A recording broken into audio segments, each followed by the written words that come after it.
The Olympics are upon us. And I am thoroughly obsessed. I don't know about you. I love the Olympics. I'm really enjoying them. I even bought Peacock. Same. It gets me just for this month. 1 month every 2 years. I get Peacock. I guess that's how it will be. Mm-hmm. It's so good. Okay, I do have to give a little shout out to the GOAT, Simone. Oh, she's incredible. But no, I was gonna say, well, we'll get to the athletes in a second because it is just so much fun to watch. And go ahead, women's gymnastics team. Talk about a comeback. Yeah. They are destroying. And good old men's gymnastics is even. Wait, I'm obsessed with the men. A fun little moment. Did you see how excited they were for each other? The Superman guy. Steven on pommel horse, which, fun fact, small world, my friend's dad is the gymnastics coach at Penn State and is Steven's coach. And he's like the pommel horse dude that like is blowing up the internet right now. Mm-hmm. My friend's dad is his coach. Wow, that's so cool. Like, well, that's cool. Small world. Shout out Penn State. My cousin Michael went there. Yeah, right. Okay, there you go. I had a friend. And Frederick. Yes. Incredible. I know. He had a few fumbles today. How is men's gymnastics not more talked about? Well, I mean, gymnastics in general. You know what I actually had a conversation with Nick about this weekend, which I found interesting is, which I'm like, go ahead, woman. I'm like so proud of you. But also like, let's get some men's in there too. Name another sport besides gymnastics where the women's sport is more popular than the men's. You can't. Wow. I can't. You're right. Every other sport, it's like, baseball is notably more watched and known than softball. Same with... I think I know why. Same with, like, basketball. Like, more people watch NBA than WNBA. Football, I guess there's women's leagues, but not professional, I don't think. I could be wrong. But women's gymnastics is far more popular than men's gymnastics. But I can't think of any other sport that fits that description besides maybe women's U.S. soccer. They're, I would say, bigger than like men's U.S. soccer team, which I can't even tell you who's on that. That's true. So, but I was like, wow, that's actually kind of fascinating. Probably, or my initial thought is that gymnastics might be considered more feminine and the other sports might be considered more masculine. In people's eyes. That was my initial thought when you said that. What do you agree? I could see that. But look at what they're doing. I know. I mean, it is. Simone's in a league all her own. Let's just give her some props because remember the last time we saw her? Yeah. She left the Olympics. She had to bow out. So to see her come back and perform really well and have a smile on her face through it all and happy. Really be such a leader for that team. It's incredible. And I was crying watching all of them and just rooting for them. There's truly nothing I love more than watching people make their dreams come true. Mm-hmm. Same. That's how even though he's not American, that's how I've felt about the French swimmer. What's his name? Marchand something. But he's kind of like breaking records. He broke Michael Phelps' record, and Michael Phelps like put the gold medal on him. Oh, how cool. Michael Phelps was watching the women's gymnastics. Michael Phelps was watching, y'all. Snoop Dogg is his commentary for everything. Handball. Snoop Dogg calling badminton. Skateboarding. The badminton. Yes, you're right. Over there. Oh, no, up here. Oh, down low. Oh, gotta get that. Oh, I just was. You know, he also called a Brewers game recently. God bless. Look, he's a national treasure. He just gets hired for being him. Yeah. That's amazing. I'm like. Also, that's guys, right there. Snoop Dogg has a Papa sweater. My sister's brand. Does he? Mm-hmm. Okay. So my sister, who you all know by now, even more. has a clothing brand called Papa Sweater after our grandfather, Papa, and they're wearable blankets, basically. So our friend who works with Snoop a lot has one and was like, Snoop would love this. Let's customize one for him. So Sam made a navy blue, customized it like crazy, put like inside pockets for his joints and stuff like that. gave it to him. He wore it like nonstop a week straight. He was Sam sends me a picture that her friend took, and Sam goes, Snoop and friend. The friend was Kareem Abdul-Jabbar. Oh, just, casual friend. But now that's my sister's best-selling piece. It's called the Papa Snoop. Oh my God, I love that. Yeah. That is brilliant. I've worked with him once or twice. One I did an Adidas commercial shoot thing with him back in the day when I was doing commercials, and he is just so cool. He is exactly who you see him to be. And I was just like, I love that he's doing that. But no, I was going to say, I'm proud of Peacock did some good hires this year with who they've had on and commentators and stuff. Like Keenan and Kevin, brilliant pairing, hilarious. But also, I'm obsessed with the Gold Zone because as a football fan, I watch NFL Red Zone on Sundays. So I'm able to get, the most exciting parts of all the football games that are going on by watching Red Zone. And they just hired all those dudes from NFL, brought them over and was like, cool, just do that for the Olympics. Gold Zone, go. So you don't miss any of the good big gold actiony moments. Oh, and I was that's like, nice. This is I haven't watched so any smart. of it live. I've only really watched the highlights and have focused on gymnastics. So fair. I'm excited when I have the time to go back and just watch more. So we're an Olympics fan office over here. Yes. So we've had it on in like the conference Frank room. is Mr. Olympics. He is Mr. Olympics. Is he there? So he is. Yeah. Of course he is. I think he got there today. So my boss, Adam's boss, my former boss. Her former boss is a huge Olympics person. He's literally carried the torch multiple times. Wait, isn't there a torch here? We have 4 torches right outside this door. Maybe we'll do a little tour one day. One day. I'll ask and make sure I'm allowed, but then, yeah. Because it's so cool. We have like 4 Olympic torches. He's, held the torch in 2 Olympics. That's so cool. He did it in the 84 Olympic. He's been to most of them just because he was on the board.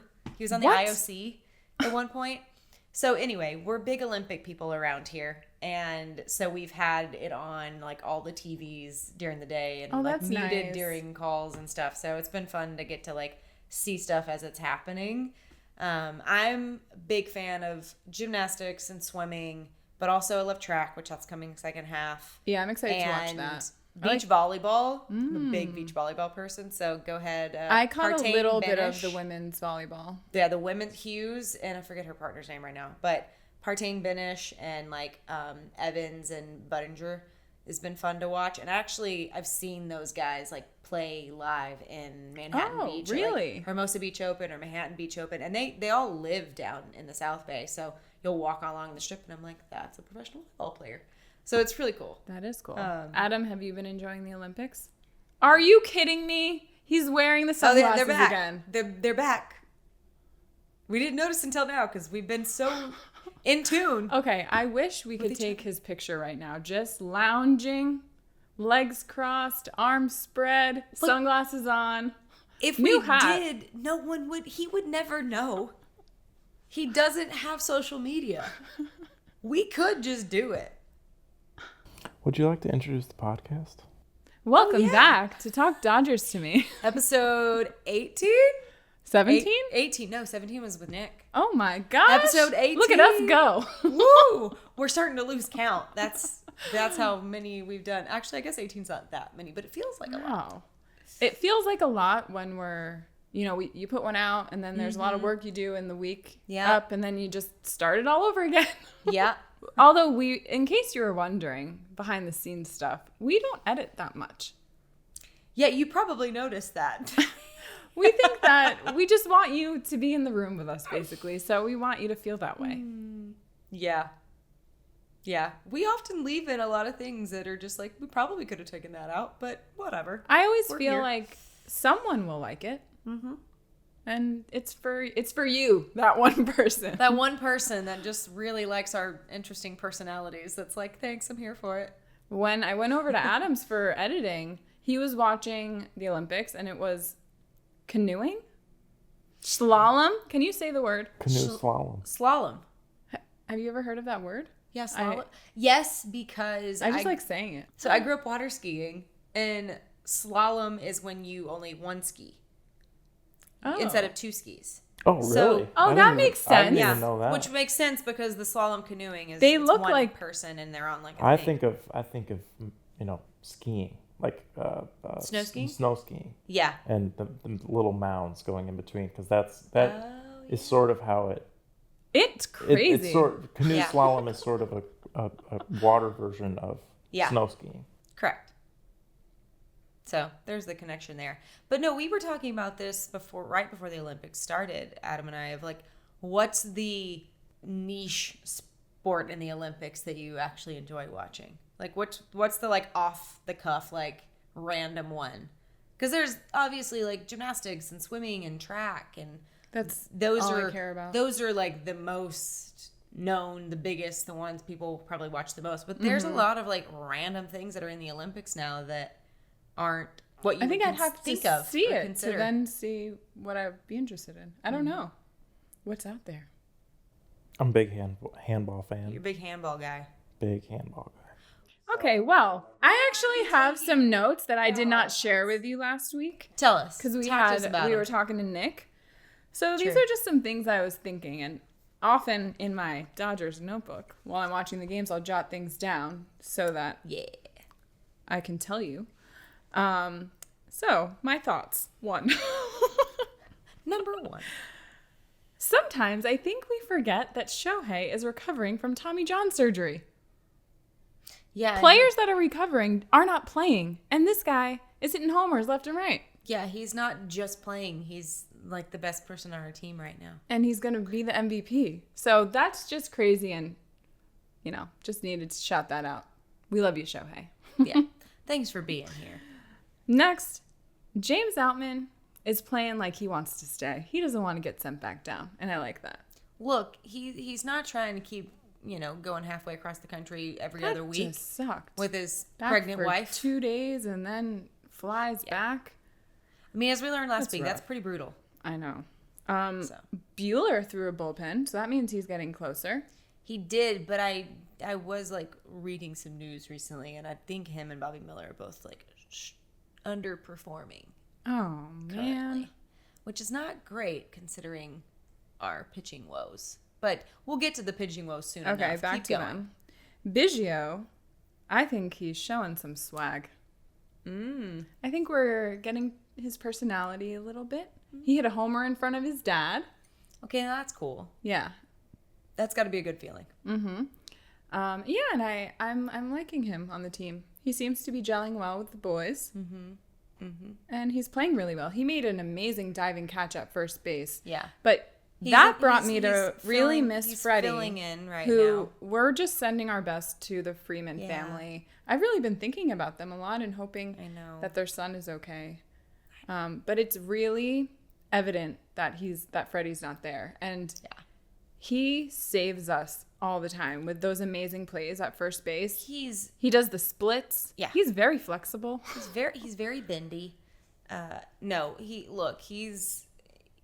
He's just a stellar first baseman, and you can tell. No shame to any of the other players that are filling in. I'm grateful that they're there and they're doing a great job, but you can feel his presence not being there. One, just of how much he's a leader on that team, like a soft-spoken leader, but nonetheless a leader. Yeah, his ability to just make plays that he's a lead by example leader. Yeah.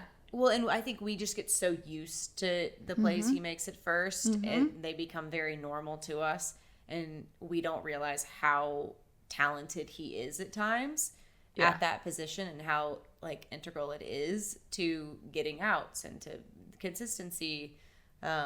He's so reliable. Very reliable. It's, he's gone and we're now, and loving he him. Rarely misses a game. I know. He hasn't missed a game. And that's where you can tell now that he's not there. It's like, oh. I know. Wow. But no, we truly send the best to him and his family, and just I hope they give us praying an his son update gets soon. better soon, because just I'm sure it just must be a It's really horrible. scary situation for them to be in. Yeah. And we're just sending them all of our love. yeah. All the best. My next thought was, do you like the turtleneck look of Honeywell? I will be honest, I didn't even realize he was wearing a turtleneck at first How until can you you told not me. realize? I don't know. He's got a turtleneck and like kind of a short sleeve situation. Yeah, it's a weird vibe. Especially because it's not cold. But also, he's got a look. Also, it doesn't make sense to have short sleeves and a turtleneck because that's contradictory to itself. True. Like, in its own self, that Adam, makes can no you sense. pull up a picture of him? That's kind of like Honeywell? a sweater vest when you just wear the sweater vest, but without anything under That's it. why it must be, it's a choice. Yeah. He likes the Well, look. maybe he just likes to really keep his core warm, but he needs his arms to get... I'll the do air some more conditioning. digging behind the turtleneck. He's like, I need my arms to feel the breeze, but I want to keep my core warm. Maybe. I don't know. I mean, TBD. it's good for women to keep your core warm. So all these crop tops, guys, stop it. It's not good for your reproductive system. Huh. Yeah. Next thought. There's my random facts for today. Yarborough is gone, but I wrote, Yarborough Yes. looks like a nice, great dad, and that's how he plays. And that's how he'll play for someone else. Oh. Are his sleeves rolled up like that, or Are are they chopped? Or they're chopped. that They're length? Cut. They're cut. That I mean, way. like, Yeah, maybe so that's a that's choice. just his vibe. That's what he's just trying to make a fashion statement. Listen, I like when they are confident and have a look, or you get their sense of style or personality. Like Tony Gonsolin and the cat shoes. Yeah, He's our turtleneck guy. Or Bueller in the Tight pants? tight pants, aka the yoga leggings, or Kershaw in the exact opposite, which is just like baggy dad pants. Yep. You can't see no shape. Let's hope Kershaw is pulling it together right now. Yeah, as we currently speak, it wasn't pretty. It's on in my office right now, and it was disastrous. Wednesday when I left. Is it Wednesday? It's Wednesday. It's Wednesday. I spent the whole day thinking it was Game Thursday. 2 against the Padres. Yeah. Can we talk about that really quick? That game 1? Or do we want to save that for later and talk about the other things that are mad. painful? Let me finish my list. Okay. I only have one more thing. Keep going. Freddie said Daniel Hudson was the funniest in the group chat. And I That's just want to know, surprising to me. how can we read the group chat? What do you think he's saying? Oh, God only knows.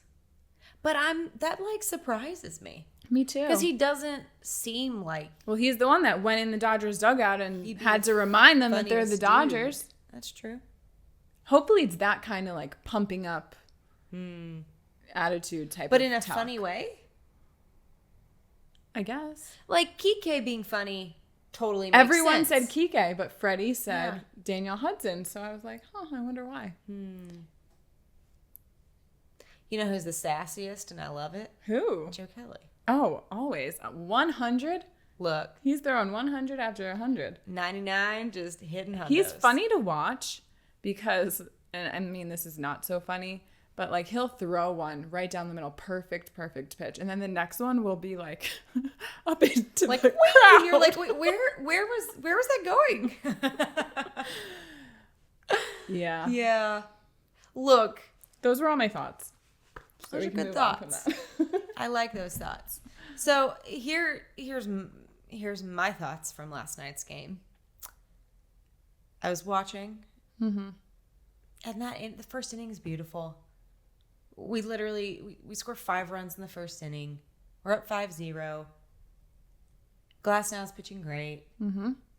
Yeah, how did And he also look? another game of us not helping Glasnow, but this time it wasn't in runs. We did come through on the runs.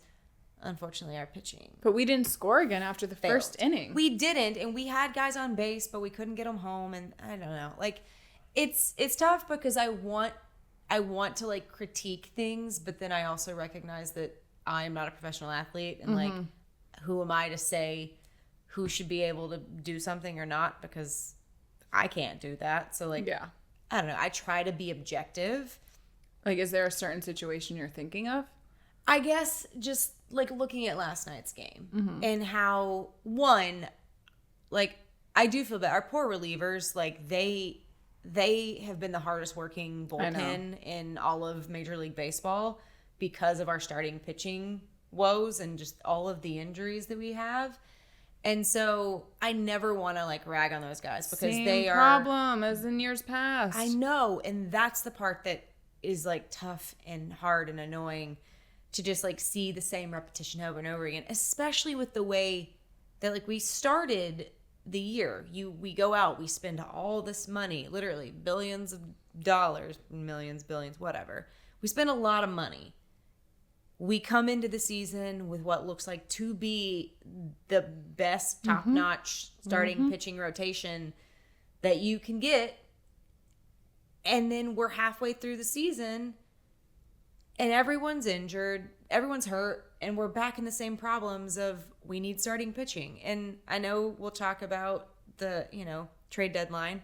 We did get some folks to help fill some gaps, and obviously we got Jack Flaherty, and he's having a great year right now. He's like a 2.97 We do have a lot of guys coming ERA. back, though. So he's pitching well, and we do have a lot of guys coming back, but it's just like, are we going to keep dealing with these injuries? Like, are we going to get guys back enough to be able to be healthy and stable to get us to the postseason and actually have a reliable, starting pitching rotation coming into October so that our bullpen isn't depleted? Because, like, we have great guys. Like, Vesia's awesome. He's stepped up. Evan Phillips is great when he's on. They've both had a little bit of... Hasn't been sharp, though. I know. But that's the thing. Is like, is it because of overworking, overusing, or is it just how the game goes sometime? I don't know. And that's where I don't want to get, like, on a high horse and be like, why are you giving up runs? How could you have given up that lead last night and let Padres come back and win it in the 10th? Like... brutal. I really hate the Padres. I know. But it's frustrating. Not as much as the Astros, but yeah. But it's they're number 2. It's just frustrating to me to watch them do that. But I had this thought is that as much as I am frustrated watching that happen, I can only imagine how much more the guys on the team are frustrated. When it happens. Like, they're clearly pissed off and it frustrates me when they don't seem frustrated. Yeah. But I know that they are, and I know that they try and... everybody shows it in different ways. And obviously, they're not going to want the other team to see them all mad. Yeah. Especially when it's the Padres. I mean, so much of the consistent issues the Dodgers have, a lot of it is uncontrollable. The injuries. You can't control injuries. And that's a part of the game. And unfortunately, we had a lot of injuries all at the same time. So obviously we can't control that. We started the season with what we thought was like the most amazing team ever. Yeah. But now it seems like we're back to the same problems we have always had. Always had. However, we spin everything positive on this podcast. And I am happy with who we picked up at the trade deadline. Yeah. I think so too. I was nervous because it didn't seem like they were making any moves. But I had no doubt that they wouldn't. Like I knew that they would, and I was just refresh yesterday, waiting for that last minute to see. And then I texted you the big move. Yeah. Well, and I would say the big move is Jack Flaherty. They obviously got some other guys. We got like Kiermaier and Well, first my first thought about Kopech, like, and we got like Rosario back, and which confuses me. I mean, my first thought with the couple guys we were getting at first, I'm like, what are we, the team of utility players? It seems like we keep getting the same type of player that can play multiple roles. And as, I'm learning more about baseball every week. Yeah. It seems like guys like to know their role, and they like the role to be consistent.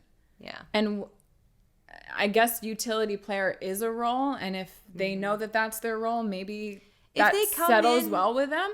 Yeah. But when they're playing different positions every day, I just don't think that's how you set our team up for success, or it has not proven to be so. Yeah. No, I think you have a point there. I mean, there is something to be said about consistently doing the same thing over and over again, and it teaches you, it's practice. Practice does make perfect. And as you do it more and more, you get more repetition, you get better at it. So I do think there is something to that. But I guess if you're used to being a utility guy and that is your repetition, does it function the same way? Like, does it have the same success rate as is Kike used to being a utility player this much, playing this many different positions? I know Chris Taylor is. I don't know about Kevin Biggio. And then when I saw we got Ahmed Rosario, I'm like, why? Well, we got two dudes who are second baseman by trade. Although Ahmed Rosario is hitting like well over 300 right now, so hopefully he'll continue that with us. That. Well, and the opposite is like Kiermaier. He's not been doing super great at the plate, but his defense. However, is like, we do need a center fielder. We really do, especially Miguel Vargas. With great defense. I know. You know what? I really we liked only have him. one Miguel now. True. I really liked Miguel Vargas. I really did. I wish him the best. I hope he. I do too. I hope he does really well. I do too. I hope he gets more playing time, and Chicago is good for him. Yeah, I hope so too. And yeah, he's reuniting with a few other Dodger players, former. Quick update on the White Sox. They haven't won a game since we last talked. Wow.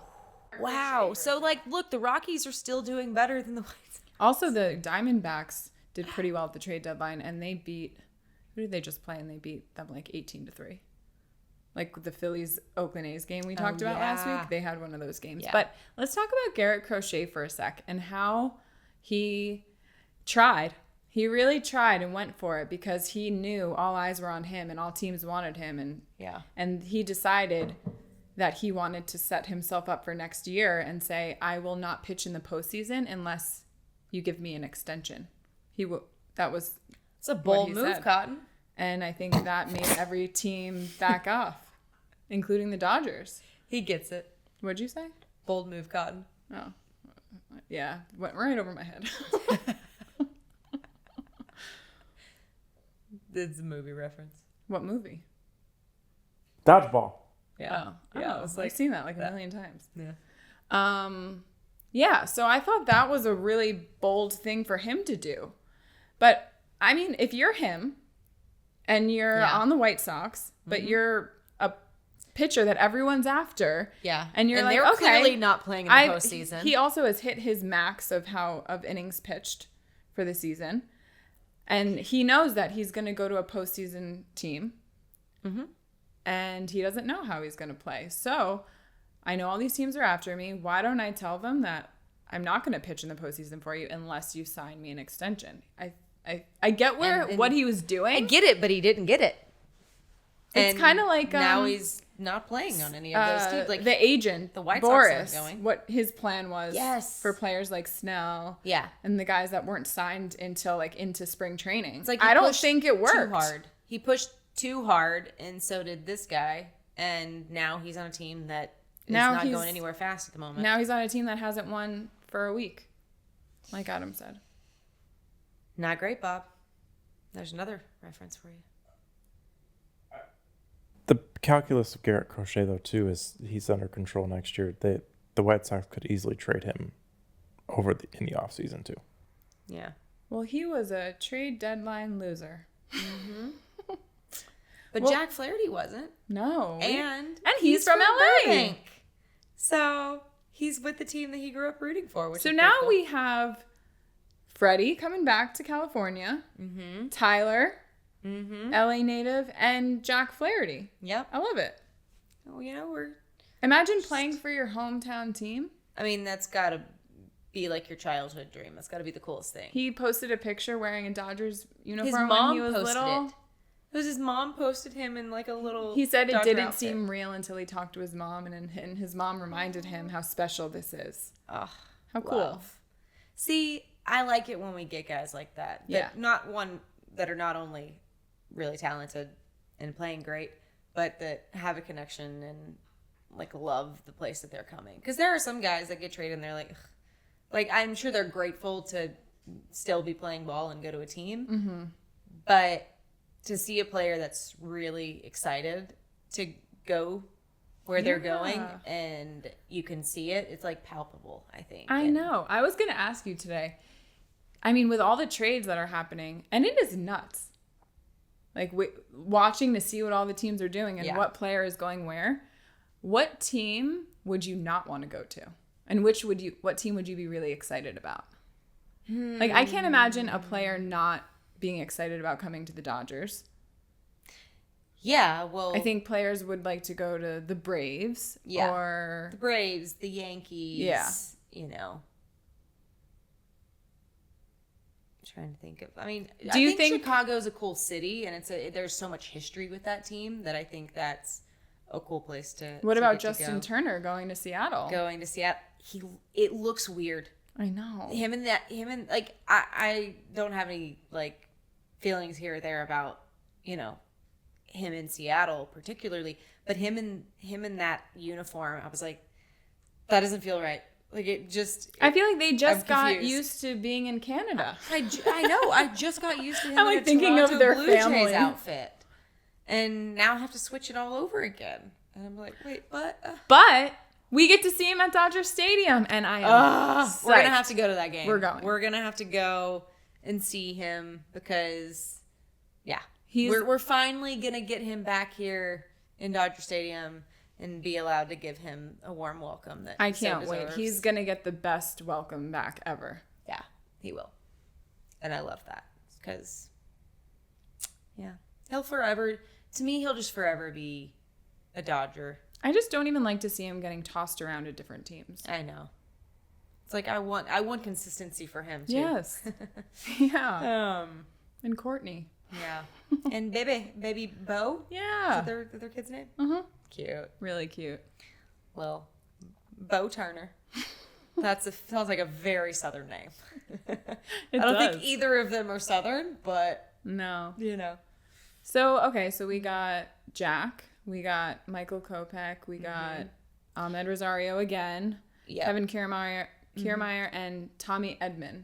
Yeah.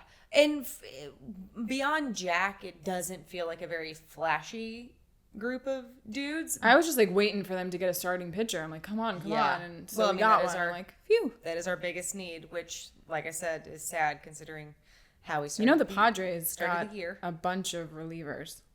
Yeah. Yeah. I know we were trying to get a bullpen dude, but I don't think we did. Like, well, we did. We got Kopech, but I think they were after a few others, but we didn't get them, and I don't remember who their names were. But other guys we were trying to get? Yeah, that we were kind of like potentially after, like closer vibes. Guess they didn't want Kenley or Dick Mountain. Yeah. I wonder what happened there. I'm so interested in what those conversations are. Yeah. How they went, what they're thinking. To like be in that room and be discussing and stuff. Well, because like, you know, I'll watch like Hard Knocks and, you know, NFL training camp and that kind of stuff. And you get to see a little peek inside the room of how they're talking about free agency and which players, and if they, you know, really target one, then that means they only have so much left for all these others. It's so fascinating. But yeah, I think it'd be fun to be a fly on the wall in those rooms as they're having those conversations. And I was reading an article that Brandon Gomes was saying that they're really happy with what they got and with the decision. And I mean, what are they going to say that they're not? That's true. I guess they can't be like, we're disappointed. But we also didn't give up a lot. We didn't. We didn't give up a whole ton, which is nice. Which is also something that you really do have to consider because you don't want to screw yourself over down the line. Yeah. Was a little sad about Miguel Vargas, but if those are like a couple prospects and Ryan Yarborough, Miguel Vargas, I'm okay with what we gave up with for what we got, I would say. And also, you know, from what he said, like it's not super flashy, but it's filling holes that we had. So even though it doesn't seem like, ooh, I just want to know exciting, how many more utility player holes do we need? Yeah. Assign one player to each, like third base, second base. Like you're going to stay there. Yeah, but I think they're thinking we always have a ton of injuries. We need to make sure that we have backups for if there's injuries, and we need guys that can do that. Okay, we just need to talk to one player and ask them if they're okay with this. Okay. Then I will feel settled. Okay. Well, the first person we get on here who plays professional baseball, we will ask them that Well, question. I would really like to ask Kike. That'd be you great. know what? Well, yeah, because he is a utility player. But my question would be for him is, do you prefer consistency more, or do you prefer the fact that you are getting playing time every night because you're able to move positions? Is that, like, which one do you prefer? Being just like you're a third baseman and that's what you always do, or you're just left field and that's what you always play, but maybe you don't get to play as often because there's somebody else that is better at that position and they're going to be in that spot majority of the time, so you're only in on their off night. Do you prefer that because you get consistency, or would you prefer to have, many talents and be a jack of all trade and be a utility player that is going to get to play every night because you have that ability to play in so many different positions? Well, it's interesting because I think in the beginning of a player's career, they would be more open to going all over the place. Mm-hmm. And even I've heard Kike say that when he left the Dodgers the first time and went to the Red Sox, he was happy because he would be playing every day. Yes. And so he really liked that. Mm-hmm. But now coming back to the Dodgers, he had to accept his new role with us, and that he was valuable for what he was valuable for, which was getting thrown in as a utility player, and stuff like that. And he said that he had to come to terms with that, and he really loves being on the Dodgers and playing for us. And so now he's okay with it. But I just want to say, I think Kike is playing so well right now. And he's playing with that. I've been in the MLB for 10 years. I just sold out Dodger Stadium on my bobblehead day energy. Yeah, I did. My first question for Kike would be, how do you move your hips like that? Yeah. That's a good question. Maybe he'll teach you. I don't know if my hips work like that. Do you want to show us? You're a little too white, huh? Let's see. Pass. Can we? Yeah, I mean, I know dancing's maybe not your thing, but we could work on that after the pod. My movements are more like the Tin Man from Wizard of Oz. It's a little clanky. little squeaky? Yeah, a little. Need some oil? Squeaky. Oil in those hips? That's funny. Not very smooth.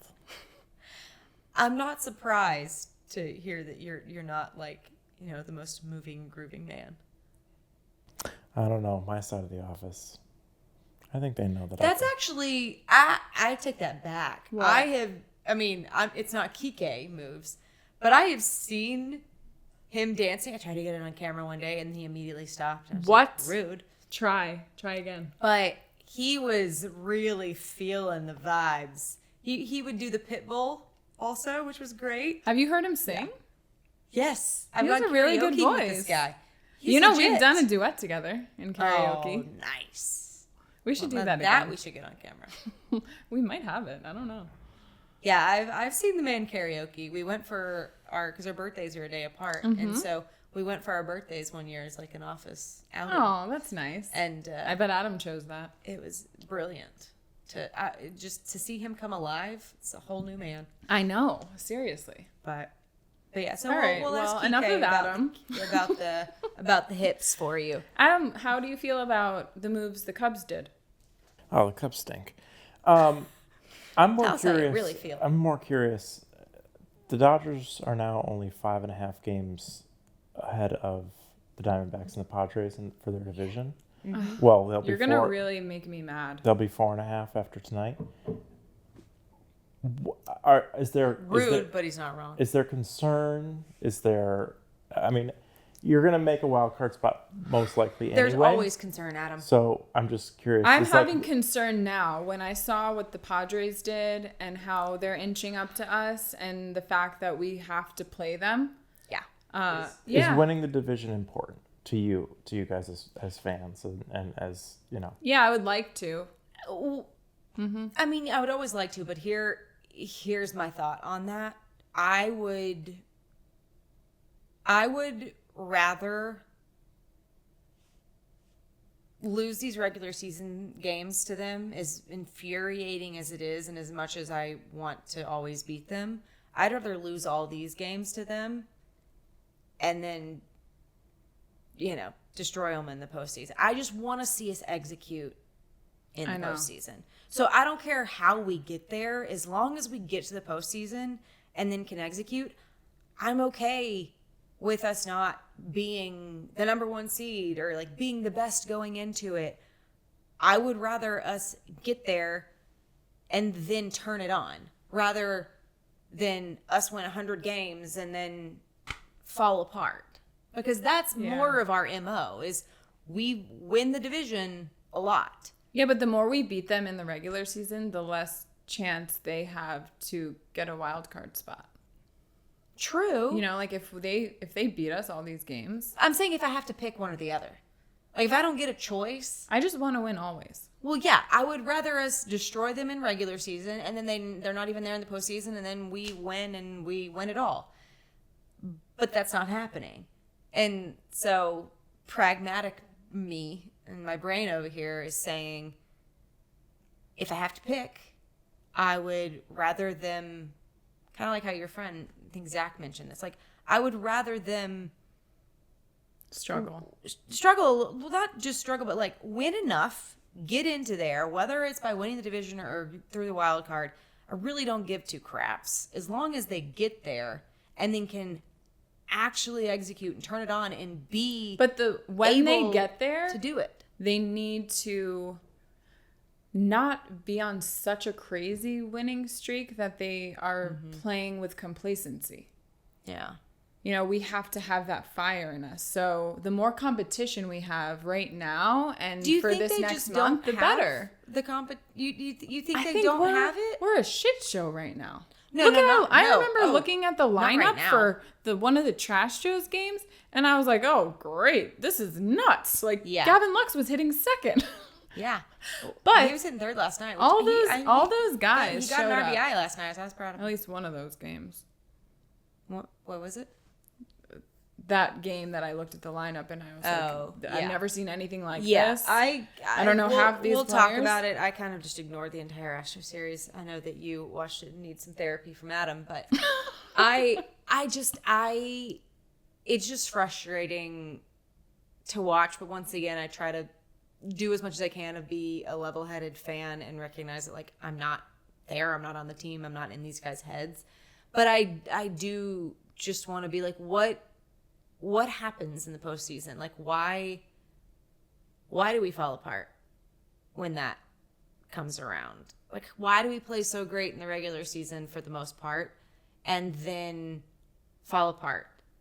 And like, I don't know if there's an answer. Like, I don't know if you even ask those guys or if you ask Dave Roberts why that is, if they would have a good answer. Like, that's the nature what they of sports. say. If we knew the answer, then... Yeah.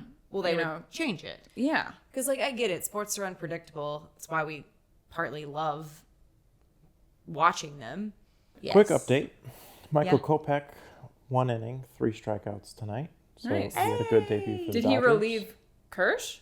He did. What's the score? 7-1 in the 7th. And the guy that you wanted the Dodgers to acquire, Melissa, Tommy Pham, hit a grand slam for the Cardinals today. I didn't even bring that up. But there you go. I because we did like a 3-team trade. Yeah. And I was hoping that we were going to get Tommy Pham. Yeah, Tommy's great. I really wanted him. I thought his fire is what we needed. And so I am a little disappointed in that. And so I will give the Dodgers a B for our trade moves. What do you think? Yeah, it's not quite an A, but it's not bad. If we got Tommy Pham, I would have given them an A-. A-. Yeah. We got Scooble too. I would have given them an A+. Your desire for that kid. I dream big. You do. You're like, give me everybody. I want all the best players in the world. That's Melissa's. What you were saying before kind of leads into a little bit about what I wanted to ask you about Dave Roberts and some of the decisions he makes. Because part of it, we have to trust that our manager knows the players best. Yeah. The people there, knows what he's doing. Guys, we have to remember we're fans. We talk like we know. We think our opinion is the best and it's right, but it's not. We have to trust that our manager, our front office, our players know themselves and know each other better so that they're making the best decision that they can make in the moment. Yeah. Because I really did question Dave Roberts doing the same exact thing 2 games in a row. He pulled our starter. With the same outcome. With the same exact outcome. He pulled the starter and didn't let them finish out the inning. And my thought was, when you're in that game and you're in that spot and you're pitching really well, you know the game better than anyone else in that moment. Mm-hmm. So wouldn't you allow them to finish the game or their inning like that? However, on the other hand, if Dave Roberts is thinking, all right, he's looking tired, he's getting a little sloppy, let's bring in a fresh arm. Mm-hmm. Sometimes it is that energy that they need to just get a strikeout and get out of the inning. So you never know. You don't know what the other outcome could have been. So we get so mad and like, but if Alex Vesia didn't give up a homer, we would have loved that decision by Dave Roberts. Yeah, that's true.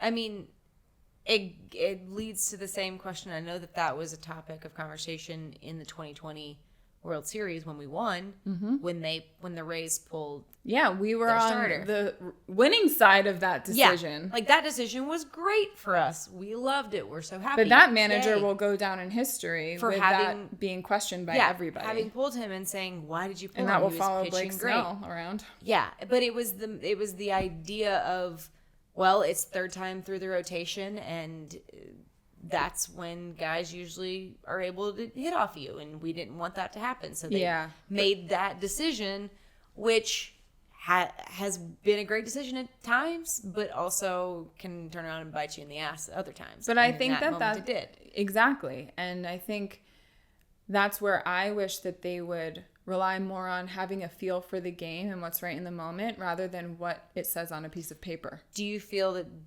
Dave sometimes loses the feel? I often he's a former player. I really do. He's a former player, and I do think that one is why guys love playing for him. Mm-hmm. But he does know the game, and even though the game has changed, since he was a player, I do think that there's instinct there that comes with having formerly been on that field, and you're not just making decisions as a manager, you're making it with fully informed. And when it works, it's great. We praise them. We're so happy with them. But when it doesn't, that follows you. And there have been a lot of times where he's made decisions and it's just like... I was just surprised to see him make the same decision. Twice in a row. And have the same... obviously, he didn't know that it was going to have the same outcome the second time he did it. But yeah, I wasn't thrilled with that. Do you think... he's just trying, but then again, the bullpen arms have to do more work. Do you think he's trying to, not make starters go too much? Are we afraid of injuries, considering what's happened so far with our starting pitchers? I wonder if there's, further logic behind it that we're not aware of. Well, if we can look at all this and have our own opinions on it, they know way more than we do. Yeah. So we're watching our starting pitchers go down, and then a reason why our bullpen is all injured now too is because they had to make up for the starters. So I would think that if a starter is doing really well and having a great game, you would keep them in to save as many of the arms in the bullpen as you can. Yeah. I don't know. I want to give so much constructive criticism and be like, you should do this. But then again, I also know that I couldn't remotely. I know. Well, we're just talking it out. We're talking out our opinions, and I know. It's just what we think. But it is frustrating. It's going on in their minds because I want to fix it. But when something goes wrong and there's no movement on anyone's faces on our team, I get mad. I'm like, why aren't you getting mad? You want to see the emotion. Yes. I want to know that you care. Yeah. I think there's just so much that's going wrong. Yeah. Or has been the last couple of weeks that I feel like I'm more mad than they are about it. Well, we need to get some of them on the phone so we can ask this question, so that they can tell us that they are just as pissed that they're just as mad as we are. Tommy's mad. Tommy. Oh, Tommy doesn't bobble. Tommy is just a statue. Yeah. I just realized that. Tommy doesn't move. Really wanted to go plop and his head would move, but it didn't, and it's fine. So we're in the Padres series right now. Yeah. Playing at Dodger Stadium South. Yeah, speaking of the past and being mad, you keep referring to the Astros as the Trastros, and I feel like it's time for, you to come to grips with, like, the Their fact name? that it's been 5 years, 6 years, and, you were Has it upset been about that the long? series, so, like... Yeah, very. Very upset. Always. Help. Once again, I hate them, Help me. and I hope they never win, but I feel like I'm a bit more level-headed about it than she is. Okay, but how can you ever get over something if there's no justice served? I'm a seeker of justice in all things. And when players get away with it and suffer no consequences and make stupid, shitty apologies, that is not acceptable to me. Well, I have. They did not get their trophy taken away, or what did Rob Manfred call it? A piece of metal? Yeah. They got to keep their piece of metal. They didn't get an asterisk on their 2017 World Series. And you know what? They did, though. There is an asterisk on that World Oh, Series. there is? Yeah. Isn't there? I don't think so. I think we want there to be. Well, there is in my head. The only way that I think that I'll be okay with it or be able to move on a little bit will be if Kershaw gets another ring. I do hope that happens. Okay, well, Adam, how are you going to help me through this? Honestly, when you went on your little rant there for a second, I just thought about Batman and I am vengeance. But I'm curious. So the justice thing makes sense to me. Okay, the justice thing makes sense to me. But given, what kind of justice would have been appropriate, do you think? Every player on that team should have been suspended. I stand by that. But what about the players who didn't cheat? They all knew what was going on. Every player. If managers got fired, if people Yeah, lost their jobs. that part I didn't like. Are you ruling out the possibility that cheating, to that extent, maybe not so much, but cheating in general in major leagues at that time was pretty widespread? Like, are you ruling that possibility out? Because I think that... No. Okay, so... I'm aware that there's stealing of signs and things like that, but no team has taken it to the level where they're installing cameras and banging on effing trash cans. Look how mad I'm getting. Do we know that for a fact though? Like, yes. Okay, I have done an insane amount of research so that I know what I'm talking about. I've listened to interviews with Alex Cora. There's a book written about it. I've watched every player interview 5 times. I'm curling up in a ball because in like the fetal position because I feel like she's about to jump out of the chair and feel have the to attack anger. me. You feel the heat raging from her right now. I know. It's emanating and the room is getting I will say warmer. it does kind of rile me up a little bit when I'm just like, yeah, exactly. Well, no, here I hear you because I do think it was unfair that all the players they had no accountability when they clearly were a part of this big time. They were doing it. They knew if they weren't participating, they knew. Yeah, they knew what was going on. The hand, and to me, to have it just fall on the managers didn't feel appropriate. And, yes, the managers should, like AJ Hinch. Yeah, like you're responsible for that team, but it's not like these are adults that you're working with. It's not like you necessarily can control every single thing that somebody else is doing. So in a way, I just think it was unfair that you have This was player led. Yeah, and that's the part where I'm like, I don't like that there was no repercussions for those guys, and they just threw a handful, If you're acknowledging that this is true, that this happened, that everyone knows that this is true, this is not made up, I'm not getting mad for no reason, and you only fire the managers. Yeah. And the players just get away with it. How, what does that do for everyone watching? Okay. All right. Hold on. She ain't done. Now it has to come back to me. Okay, go. To the therapy part of this. Okay. Oh, okay. Sorry. It's back. Listen. How Rob Manfred dealt with this was very poor. And he's come and said that. He's spoken that he made the wrong decision at the time. Yeah. And that the players should have suffered consequences. Yeah, giving immunity. What his intentions were at the time were to sweep this under the rug and try and move past it. By doing that, by having the players take no accountability and suffer no consequences, we're still talking about it. Yeah, if they all got suspended for a year, they would have served their time. And we would be over it, and we wouldn't be talking about it, and they wouldn't be getting booed everywhere they go. Yeah. But because nothing happened to them, now this is dragging on years and years and years, and people like me are literally shaking mad about it still. Yeah. It's just you have people who are just like pissed off mad. Joe Kelly Fight Club. Joe Kelly Fight Club, y'all. We've reached the therapy portion of this segment where I'm going to say, despite the facts, my heart is beating. Palpitations are happening inside your Deep chest. breath. you are carrying on the conversation. Mm-hmm. You are the one continuing to talk about it. It is not the Not facts. just me. I understand, but you're sitting in front of me, so I'm talking to you. Mm-hmm. Dr. Adam. It is your choice yeah. to move on. It is your choice to say, I'm going to be life coach Melissa here for a second. Oh. It's your choice Wow.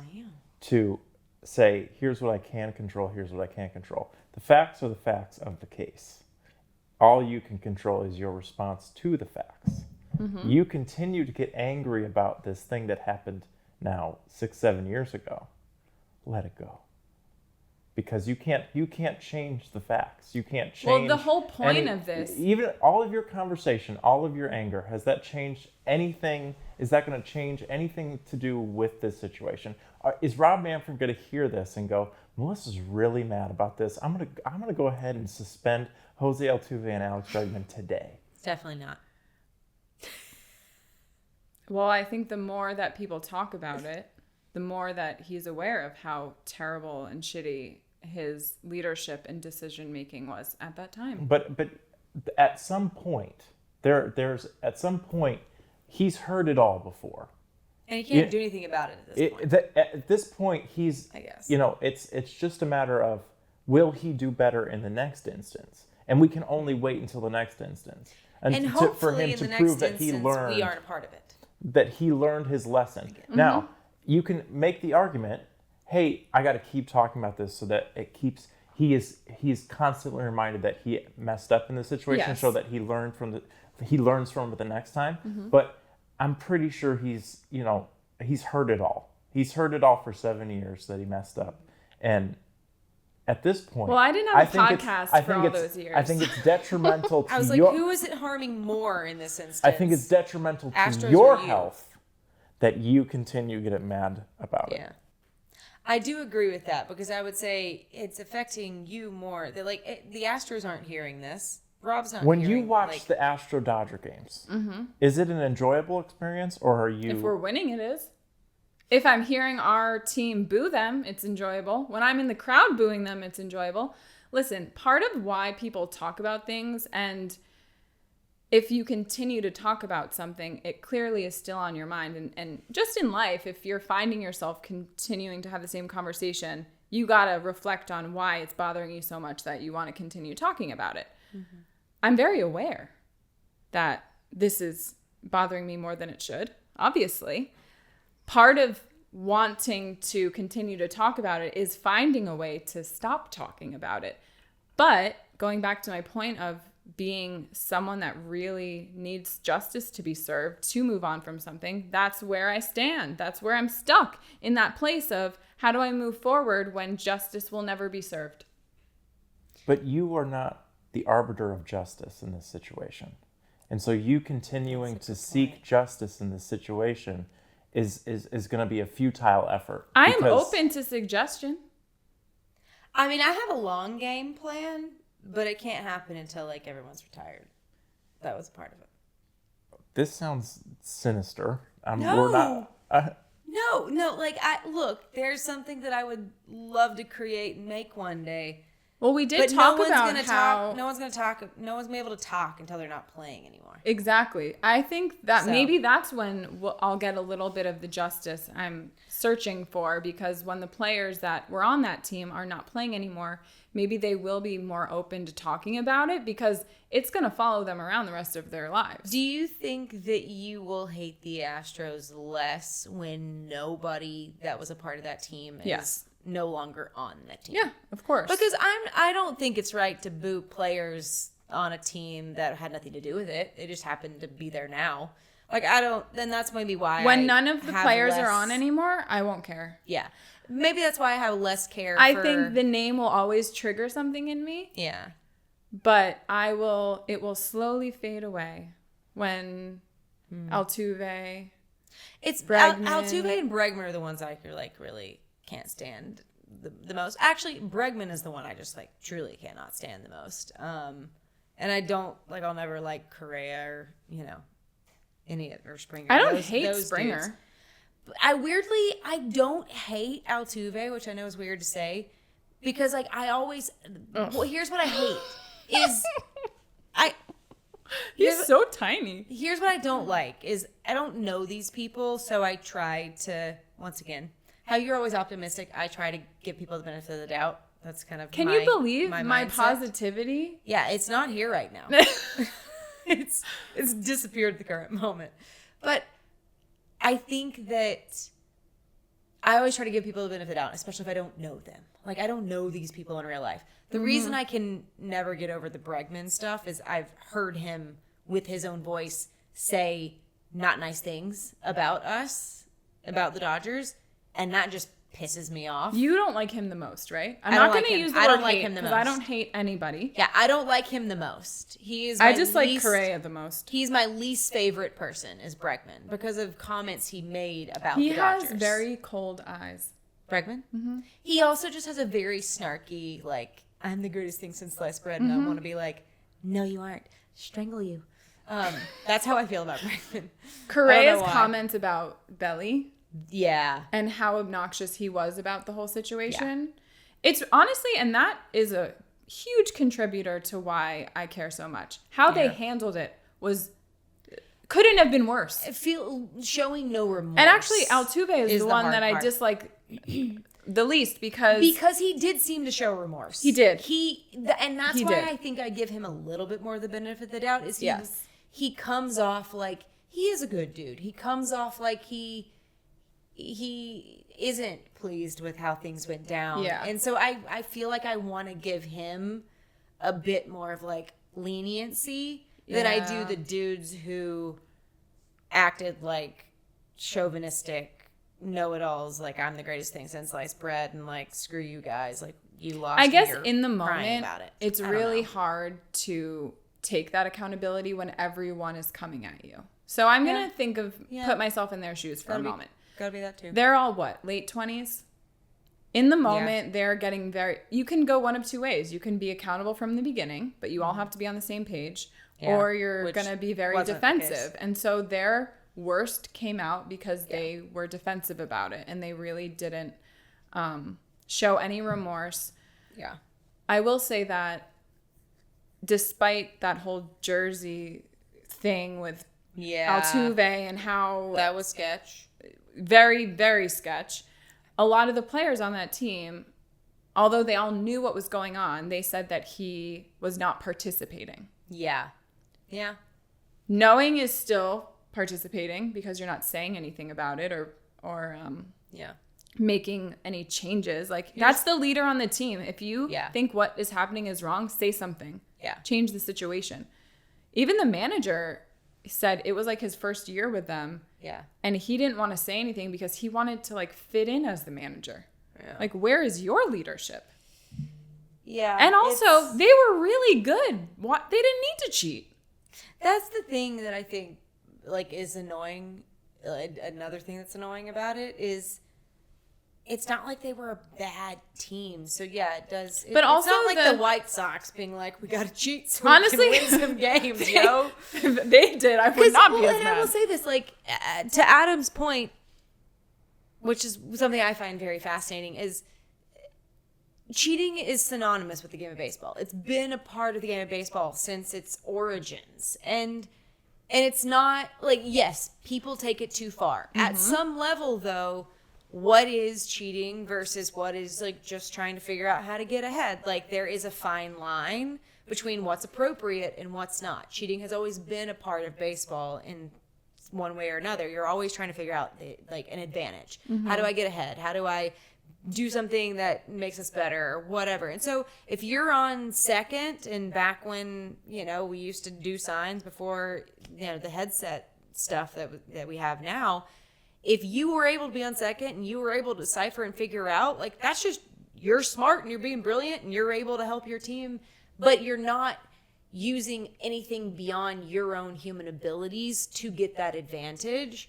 So when they brought it to the second level with cameras and banging and stuff, that's not them just being smart and using like in the moment abilities. That's them using technology to an advantage. They're going out of their way to cheat. Yeah. So, but that's my point, is like, at what point do you know, like, this is not okay. This is wrong. This is too much of an advantage. This is cheating versus this is us just trying to get ahead and like have an upper leg advantage. Clearly what they were doing, they know they were cheating. That there's no workaround for that. But it is an interesting discussion. But also, how many people had to be aware of what was going on, from the players to like whoever installed the center field camera for them. Yeah. And I don't think I got to the point of how mad I have become until I listened to the players talk about how much it affects players that we don't even think about. Like, guys that could have gotten called up. Who won MVP that year. Yes, exactly. Yu Darvish literally Clayton Kershaw's left. legacy. Yeah. Like, Yu Darvish was like, I can't be in this city anymore. Like, I have to go to a new team because otherwise, like, his kids were getting ridiculed at school. Yeah. Because of So those it really, games. Like, it's not just the players that were sucks. playing in those games. It's players that could have gotten a chance or didn't get a chance. Yeah. And that's really why it sucks so bad. I will say, last thing, and we can move on.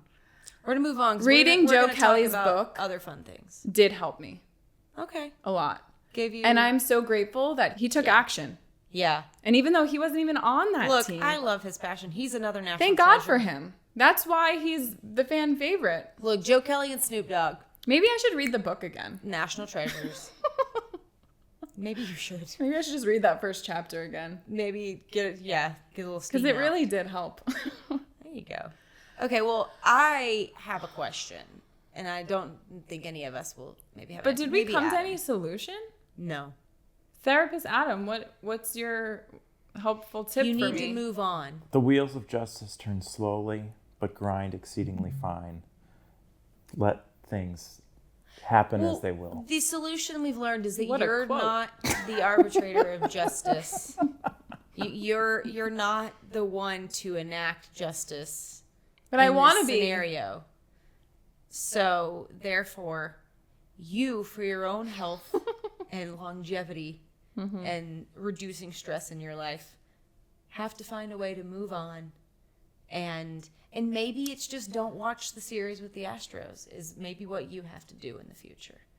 Is to take it away entirely so that it cannot or affect just you. focus on the positives. When the That's Dodgers true. play the Houston Astros, root for justice. Root for the Dodgers to win. Yeah, but And- if they don't win, then what? Maybe I do have to remove it completely. I mean, I can't buy desserts because I'll eat them if they're there.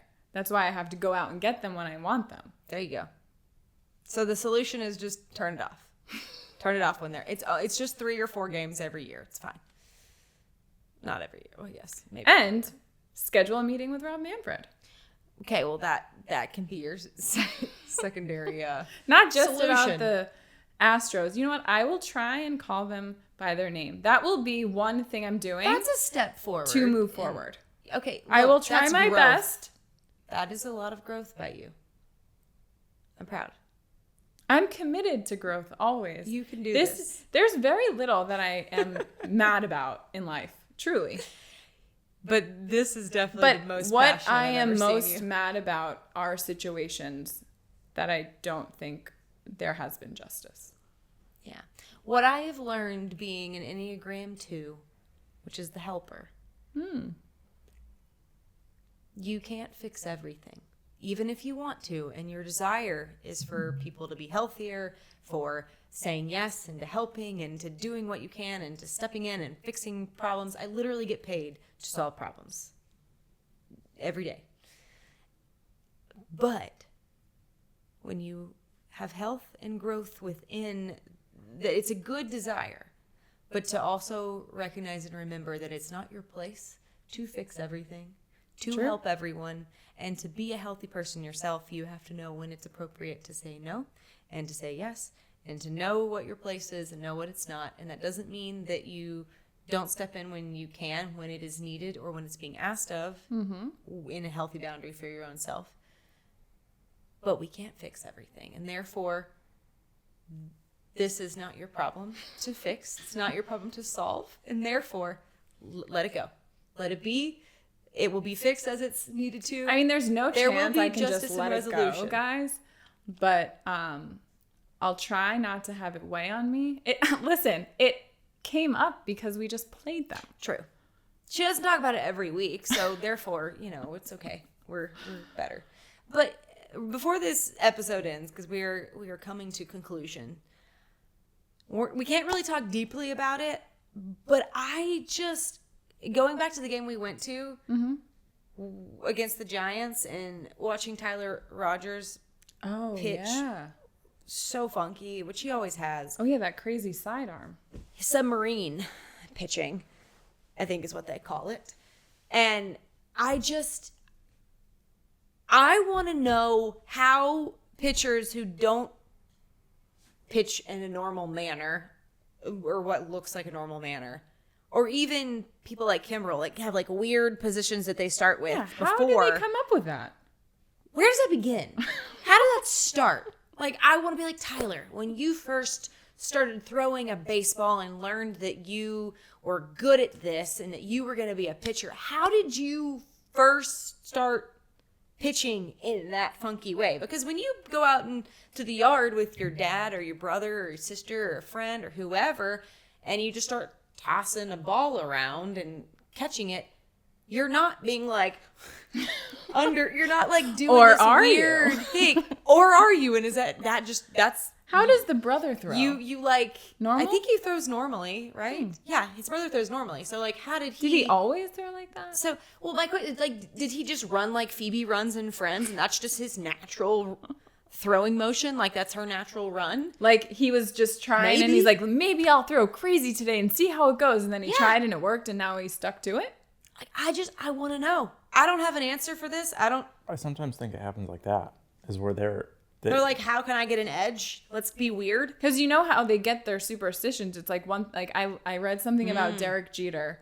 They were on a road trip, and him and Cece Sabathia went and ate barbecue somewhere or something. And Derek Jeter performed so well that next day that they went back the next day and he ate it again. Does he barbecue every time before a game now? Well, I think he had a streak where he was playing really well, so he kept going to that same restaurant that series. Funny. Until he didn't perform well, and then it was on to the next thing. But something works, and they're like, oh, gotta do it again. Maybe. But you would think then if he's underperforming ever, at some point he would change it. But he's always pitched that way, to my understanding. So I don't know. Yeah, how did Craig Kimbrel start doing that thing? So maybe our audience has an answer, but I would love to know, how do funky pitching styles, how do pitchers learn funky pitching styles, and how does that become their normal or their regular? Is it intentional, or does it just happen? Is it naturally just how you pitch, and it's just I've always done that, it's a little weird but effective and it works? Or is it something that you added on and learned in the midst of it because you're trying to get an edge and trying to be different and find a way to, confuse the dude to the plate? I don't know.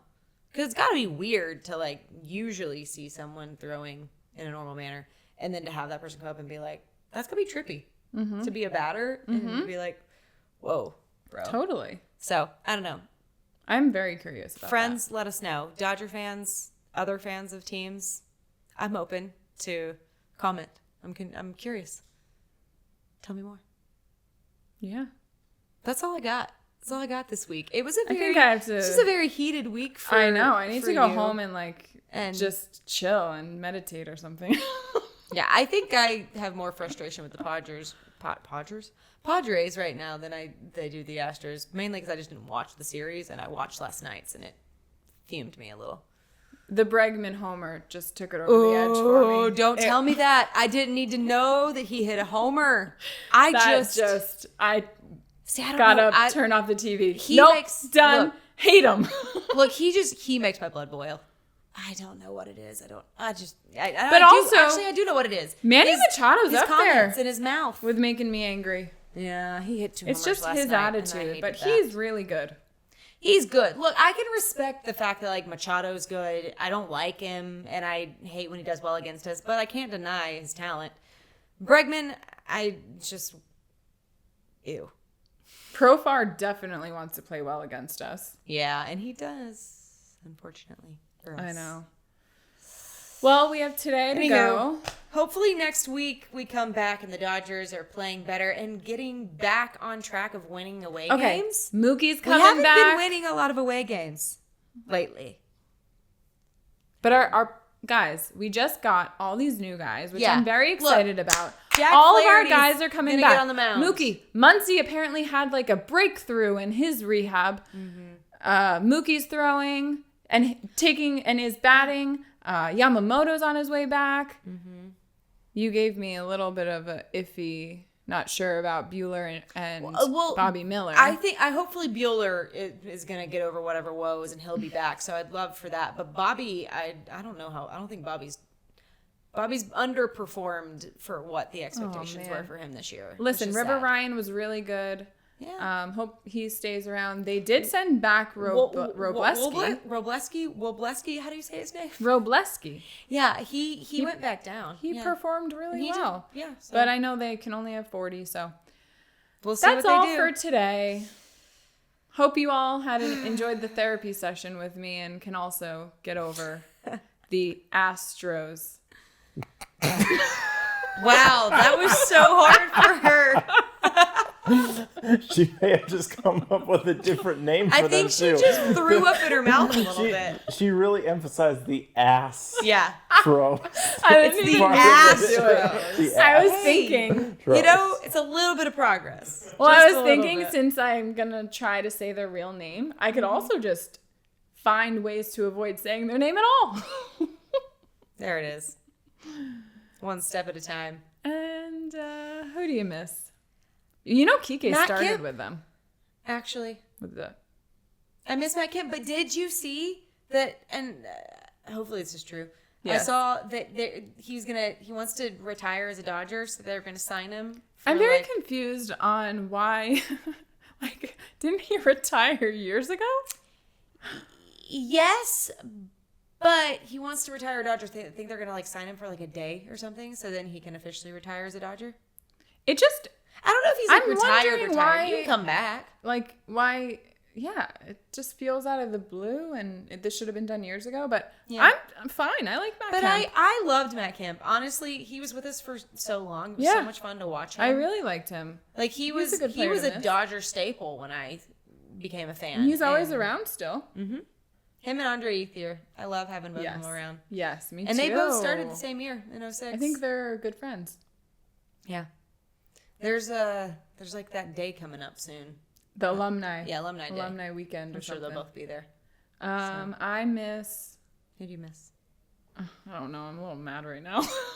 You can miss Matt Kemp. It's okay. Do you remember him when you were... I do. Yeah. He was fun. I miss Eric Gagne. Oh, that's a good one. Okay, fine. I like it. I'm Tony, I guess.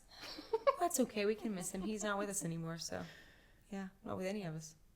Who knows where he is? Did he die? What are you talking away. about? Tony Gonsolin? Oh, Tony. I thought you said Tommy. Oh. Oh God, no! We want Kathmandu to be okay, but yeah, sorry, the sort of. Oh, all right, guys. Anyway, we'll talk to you till next next week. time. Till we come back next week with episode 19. Anyway, 19. I know Damn. we're close to 20. Party. Bye, guys. Bye. Oh man.